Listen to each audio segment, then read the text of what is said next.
আভিজাত্যের প্রতীক, আপনার রুচির প্রতীক। এটা বলে কতটুকু পর্দা, সেক্ষেত্রে আমি দুইটা মত উল্লেখ করেছিলাম। মত নাম্বার 1, সারা শরীর ঢেকে রাখবে, ফেসটা খোলা রাখবে, হাত খোলা রাখবে, এটা একটা মত। আরেকটা মত, সব ঢেকে রাখতে হবে, শুধু চোখ খোলা, তাই না? দুইটা মত উল্লেখ করে আমি বলেছিলাম যে এটা হচ্ছে রুকসাত আর এটা হচ্ছে আজিমাত। আমি এও বলেছি যে এর চেয়ে শ্রেষ্ঠ পর্দার হতে পারে না, শুধু চোখ খোলা, সব ঢেকে রাখতে হবে, এটা শ্রেষ্ঠ পর্দা, এর চেয়ে ভালো পর্দার হতে পারে না। আমি নিজেও সাজেস্ট করি এটা, যে শুধু চোখ খোলা থাকবে।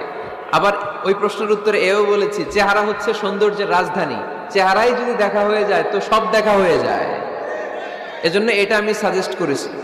তারপরে এরা আমারে ধাক্কাইতে ধাক্কাইতে ওই মতের দিকে নিতে চায়, আছে না নাই?